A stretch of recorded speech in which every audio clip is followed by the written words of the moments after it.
Okay. Now it's your turn, Angela. Yeah, no worries, no worries. Sorry about that.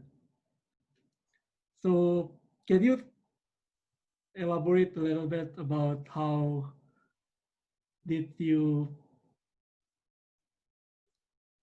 shift from microbiology to the business consulting career? Yeah, Because yeah, I no, think no it's worries. really interesting as student minded, because people always thought, oh, if you take the microbiology, you have to be a microbiologist or maybe like something related to it. Sure, yeah, I can definitely share my experience there. Um, Maybe I'll start with, my passion and also what I wanted to do to start with before I even entered university, right? So, even before my first year, I knew that I really like science. I was quite curious to know how things worked, how human body works, especially in the area of microbiology and immunology. However, at that point, I also knew that I really liked dealing with people, and having more of a holistic picture rather than focusing on small specific details. So that is why I thought at that time, let's start with a bachelor's in science and satisfy my curiosity that way. And halfway through, I think it only further crystallized my liking towards business through my internships, and that is why at the end I applied for the master's degree and then ended up completing that in master's in management. So, like, did you explore the business side from your elective course, or how did you? Yeah, actually, I don't think, I think the only elective courses I had. Because I really um hear that you really like something like details in biology, and then every mhm, time, like, let's say I ask you something related, let's say like a virus, okay, like not everyone know the chunk of it, right? But I'm really amazed how you can like jot it down really detail, mhm. even like the small details or like the Latin word. Mhm. There's like a bunch of things to remember. Yeah, I mean, yeah, definitely. I think that comes from my bachelor education. But yeah, so I mean, to your question, whether how did I basically get to know business? I took some courses in economics Mhm. during my bachelor's, and I think, it's not really business, but it's close to business. And then, my master's degree was quite unique because it was a dual degree. So you kind of do some of the master classes even during your undergraduate studies. So that is how then I also took some more of these basic business studies. Yeah. So is it And like of course, yeah, I mean, I was just going to add that, of course, outside of the studies, it was actually my internship experience that gave me more of the insights towards business, and also why, in the end, I was quite confident that that's the area I want to go to. Yeah. yeah, that's a really cool journey that yeah, A bit sidetracking, but yeah. in the end, it's something that I was happy to do. Yeah. So and then like I think I saw in your like LinkedIn you uh had doing an internship in the other country too, right? Mm-hmm. Mm. Yeah, that's right. So, I was. experience like how does it impact to your like current career?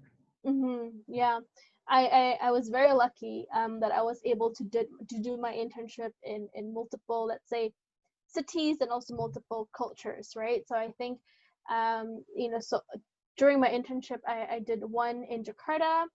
I did another one in Vancouver, as well as one in Germany in Europe. And I think that the biggest advantage that gave me was the cultural perspective, and being able to work with, diverse type of personalities, and dealing with different kinds of people. And I think in the world where we are living today, where it's very connected and you never know who you're going to be working with, right? It can be very, very diverse. I think that cultural experience really put me in an advantageous position to be able to do those things. Yeah. I think like being able to communicate as a safe Mm-hmm. multicultural skill, like how because you're gonna deal with clients from all over the place, right? Yeah, exactly. So, how satisfied are you with your like current job so far?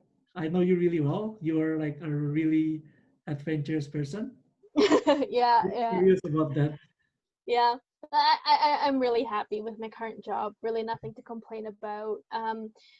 For me, really the biggest thing is learning opportunities, and I'm very happy that my current position gives me exactly that. That the learning opportunities never ends, right? Because it is project based. So whenever I move to a different project, there are new challenges and new things to learn, new skills to acquire. So from that angle, I'm very satisfied. And just coming back to the previous point about diversity and cultural differences, I'm also working with a global team, so that makes it even much more fun and enjoyable just to be friends with them and also to learn how to work together with them. And then, like, I think not to mention that Angela currently are work based in Germany, right? Yeah, that's right. Did you encounter some kind of like culture shock because like you've been in Canada for quite a while? It's kind of like North American culture, and then we can say like the European culture is a little bit different. Like how can you adapt like really well? Is there anything that you can share to the audience? Mm, yeah, definitely.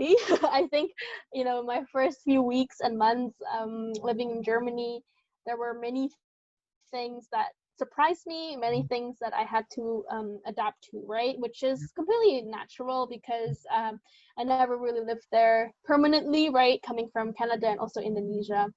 So I think my as you asked, right, what would help people to adapt to cultural differences You is like that honestly sometimes just we giving time.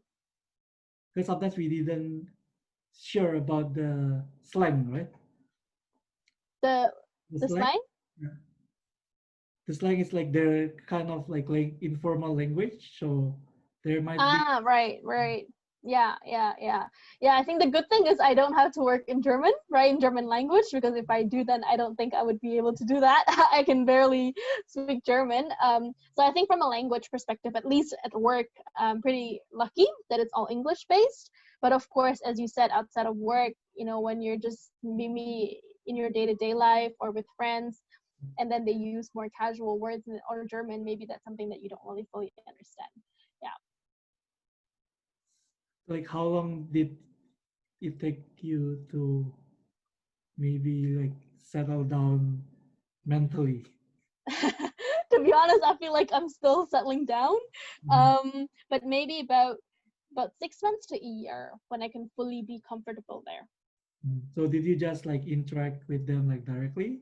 Because like I know your work is busy too, right?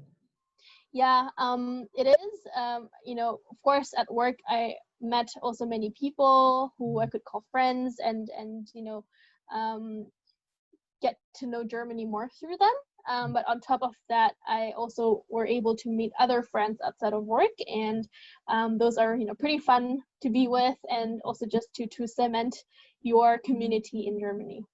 So like being able to step in the community and then Hmm. them directly is more useful than might be researching by your own, right? Yeah, I think it's very important to have friends and to have your support group in the country wherever you are, because at the end of the day, you might not have any family right in there, so your friends are really the only ones who you can lean on to. Do you have any like y- encounter any like unique experience? Mm, let me think. I think not really, but maybe just a funny story. In my very first few days in Germany, and I didn't really know German, right? And I was grocery shopping, Yeah. and I probably look stupid because I cannot read anything in the grocery store, and I wanted to get body soap, right? Mhm. and turns out I ended up buying a hand wash Oh, really? because I didn't fully understand the language. So it was embarrassing. I had to ask people, and just for things as simple as that. But as I mentioned, there will always be challenges when you move to a new country, but with time that will be completely fine. Yes. Yeah. So is it like for a body soap and hand soap, did they label it the same, or how does it? It's just similar. I didn't know how to differentiate both of them at that point, but now I can definitely do that. So Think, yeah, sometimes it happens too. yeah. Then, like, I think you mentioned about how did you interact with like the client all over the world. That's more to like virtual team, right? For the moment, yes. Virtual team. And then with people from different background with different availability, how can you make sure the communication runs really well, and then make sure they understand what you understand? So I think there are two things to that question. One is, of course, with regards to the time differences. That's very important to just remember when you plan and prioritize your work, right? For example, if you need to complete something that requires input from somebody, across the ocean, Mhm. it's very important that you remember what time it is from in their part and when can you jump into that meeting to get the input on time, right? That's one side. Yeah. So more operational. The second piece with regards to content, I would say it's very important to listen, um, and repeat your questions or repeat the important messages to make sure that they go through or they come across to the audience. Often I think we could just assume that one time you say it and then it's fully understandable, but that's often not the case, right? So usually you might have to repeat certain messages, and just ask questions to make sure that they have the same understanding as you do. Yeah, I think uh,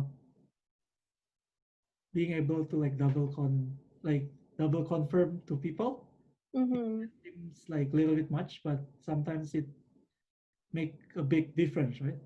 Yeah, and I think you don't necessarily have to repeat the exact same words, right? When you double confirm, Mhm. it could simply be asking the same thing but differently, or rephrasing what you said to make sure that they understand. So, like in your current job, did you usually handle like several clients in different cities in one time, or is it just like one month, one client, 1 month? Yeah. I think it really depends on the project. The clients that you have, yeah, simply depends on what is the scope of your project, who are you working with, whose input or decision is needed. And I have been in projects where you would work with multiple clients, globally, right, in one project. Like But I how also have worked in a project with all clients in the same location as well. So it really varies. could you tell us more about like how uh, you mentioned that you have a client with several different continents, right? How did Yeah. you manage your like maybe like the blocking your time? Oh, you should do this in this time, do this in this time, considering the time difference, their time difference. So did you do it like in advance, or how did you manage it? So if I understood correctly, your question is how do you manage working with multiple clients globally? Is that right? Mhm. Is that what you meant? Yeah. Okay. Yeah. As I said, I think planning in advance, knowing exactly what you need to do or what you need to achieve from these people on time is very important. And once you have that timeline and you know exactly what you need, you can chart out more like the action items day by day to-do list on what you need to do to get there. And if you need to book some meetings with them, then of course it's always appreciated if you do that in advance, right, instead of a last minute calendar notice. So that's of course something that is always encouraged. So like pre-planning ahead always Yeah. good. rather Yeah, than as much as possible. Yes, of course. Like sometimes urgent things come, and sometimes unforeseen circumstances come into play, and there you don't have too much control. But wherever you have control, always try to do that in advance. so do you think like let's say if you have a project next week, do you think like 1 week is enough or have to be more than that? You like use in general. So in general, there are always different project phases. There's always, in the beginning, there's always a ramp up phase where a lot of things are still unclear and your focus is really on creating a structure and a framework into the project. Yeah. And then of course after the ramp up, that would be where you start diving deeper into the actual content in the project, and there will be a lot of alignments, a lot of meetings, a lot of analysis that you need to do, right? I would say the usual thing that come into mind when you hear a project. And then after you finish that part and you already have your analysis ready, maybe the decision has been made, the recommendation has been provided, and then you go into a what's the word, a ramp down phase, or more like a handover phase where you would transfer your knowledge or your documents to the client themselves, so that after you move on from the project, it would still continue on in the client. Yeah. Yeah. I think this could be wrong, but before I know like what's project management, like at the first beginning, it's kind of like a lot of uncertainty, right? Like it can be like right or wrong, but like once it already run, then you know what's gonna happen and what to expect. But did you feel that kind of uncertainty at first? Yeah, you always do because usually you have a goal, but that's it, right? That's all you have. You still need to flesh that out further to really structure that into different elements so that you can do your analysis, or maybe you even need to dive deeper into that goal with the stakeholder or with your client to better understand the problem. So it's really normal that in the beginning you feel very uneasy maybe, or feel very unstructured, but as time goes during the project, usually that gets better. And then like did you make some kind of like agreement or a small discussion with your client too, or like this is the way I work, or this is what I expect, or it just begin with agreement, like work agreement? That usually happens already before I jump in. So, those kind of project scoping, project sign off, that's more of a something that's done centrally from the consulting office, right? And then once it lands into the teams, the project teams, usually that part is already taken care of. I think that's a really good point. Mm-hmm.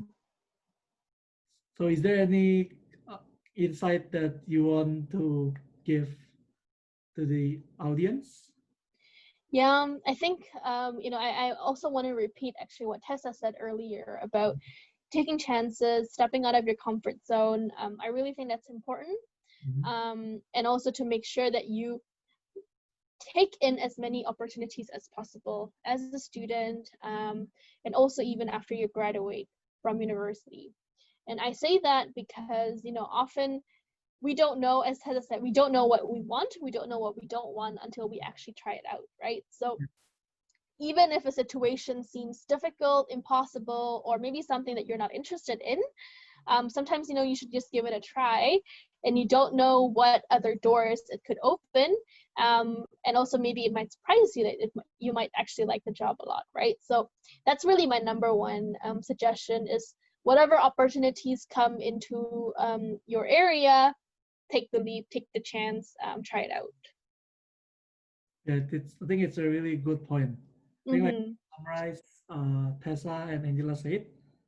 I think as a person we have to be like really dynamic and then have to be able to like whatever situation happen, and then being able to step out of your comfort zone is the other thing, and then having a good communication skill and multicultural is the second skill that we should have in order to like being open-minded to any opportunities that as you said, it might be like really good for you in the future, right? Sometimes you never know once you Hmm. never step in. Yeah, exactly, exactly. I think you summarized that well. So thank you so much, Angela, to filling the podcast in. I wish you all the best for your career. Yeah, thanks a lot. Thanks a lot. Happy to be here, and thanks again for also letting me share my experience. Hopefully, this podcast will be beneficial for the audience as well. Okay, thank Yeah. you. All Bye. right. Bye.